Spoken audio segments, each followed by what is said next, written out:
اعوذ باللہ من الشیطان الرجیم، بسم اللہ الرحمن الرحیم۔ اللہ نے کھانے کے لیے 8 نر اور مادہ پیدا کیے، بھیڑ کی قسم میں سے 2 اور بکری کی قسم میں سے 2۔ دریافت کرو کہ آیا دونوں حرام کیے ہیں یا دونوں مادہ، یا یہ کہ مادنیوں کے پیٹ میں سے جو بچے ہیں وہ حرام ہیں۔ اگر تم سچے ہو تو علم کے ذریعے سے مجھے خبر دو۔ اونٹ کی قسم سے 2 اور گائے کی قسم سے 2۔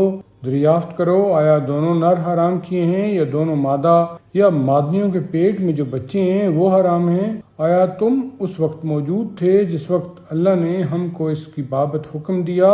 بس اس سے زیادہ کون ظالم ہوگا جو جھوٹ خدا پر افترا کرے کہ اس کے ذریعے سے بغیر علم کے لوگوں کو گمراہ کرے۔ بے شک اللہ ظالموں کی رہبری نہیں فرماتا۔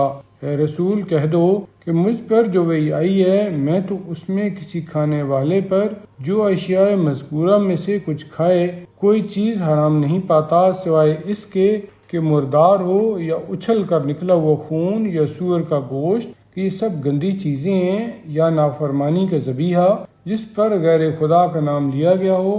پھر جو شخص اس طرح کی حالت میں ہو، نہ بغاوت کرنے والا ہو اور نہ حد سے گزرنے والا، اور وہ کچھ کھا لے، تو بے شک تمہارا پروردگار بڑا بخشنے والا حکمت والا ہے۔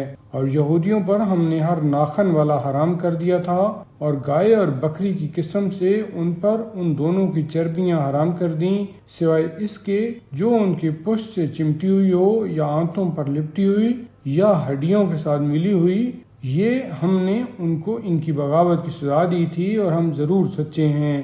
پھر اگر وہ تم کو جھٹلائیں تو تم کہہ دو کہ تمہارا پروردگار وسیع رحمت والا ہے، اور اس کو عذاب نافرمان لوگوں سے اٹھایا نہ جائے گا۔ قریب مشرک یہ کہیں گے کہ اگر اللہ چاہتا تو نہ ہم شرک کرتے، نہ ہمارے باپ دادا، اور نہ ہم کسی چیز کو حرام قرار دیتے۔ ان سے پہلے لوگ بھی اسی طرح جھٹلایا کرتے تھے، یہاں تک کہ انہوں نے ہمارے عذاب کا مزہ چکھا۔ تم ان سے کہہ دو کہ تمہارے پاس کوئی علم ہے تو تم ہمیں نکال کر دکھاؤ، تم تو صرف گمان کی پیروی کرتے ہو، اور تم کچھ نہیں ہو مگر اٹکل پچو باتیں بناتے ہو۔ تم کہہ دو کہ سب سے بڑی ہوئی حجت خدا کی ہے، پھر اگر وہ چاہتا تو تم سب کو خود ہی ہدایت کر دیتا۔ تم کہہ دو کہ تم اپنے گواہوں کو بلا لو جو اس کی گواہی دیں کہ اللہ نے اس چیز کو حرام قرار دیا ہے، پھر اگر وہ گواہی دیں تو تم ان کی تصدیق نہ کرو۔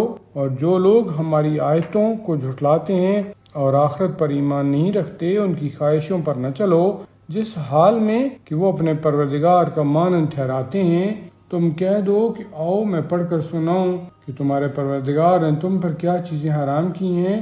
یہ کہ کسی کو اس کا شریک نہ کرو، اور والدین کے ساتھ نیکی کرو، اور اپنی اولاد کو افلاس کے خوف سے قتل نہ کرو، کہ ہم تم کو بھی رزق دیں گے اور ان کو بھی، اور بے حیائی کی باتوں کے پاس نہ جاؤ، خواہ وہ ظاہر ہوں یا پوشیدہ۔ اور کسی نفس کا جس کا قتل خدا نے حرام کیا ہے تم قتل نہ کرو، سوائے اس کے کہ وہ قتل موافق کے حق ہو۔ یہ چیزیں ہیں جن کا اس نے تم کو حکم دیا ہے تاکہ تم سمجھ لو۔ اور یتیم کے مال کے پاس نہ جاؤ سوائے اس طریقے کے جو بہتر ہو، جب تک کہ وہ قوت تمیز کو نہ پہنچ جائے، اور انصاف کے ساتھ ناپ اور تول کرو۔ ہم کسی نفس کو اس کی وسعت سے زیادہ تکلیف نہیں دیتے، اور جب تم کوئی بات کہو تو اس میں انصاف کرو، گو تمہارا قرابت دار ہو، اور اللہ کے عہد کو پورا کرو۔ انہی چیزوں کی اللہ نے تم کو وصیت کی ہے تاکہ تم نصیحت حاصل کرو، اور بے شک یہی میرا راستہ سیدھا ہے، بس اس کی اتباع کرو اور مختلف راستوں پر نہ چلو کہ وہ تم کو اس کے راستے سے ہٹا دیں گے۔ ان باتوں کا اس نے تم کو حکم دیا ہے تاکہ تم پرہیزگار بنو۔ پھر ہم نے موسیٰ کو ایسی کتاب عنایت کی جو نیکوکاروں پر اتمام نعمت کرتی ہے، اور ہر چیز کا کھلا بیان ہے، اور ہدایت و رحمت ہے، تاکہ وہ اپنے پروردگار کے حضور میں جانے پر ایمان لے آئیں۔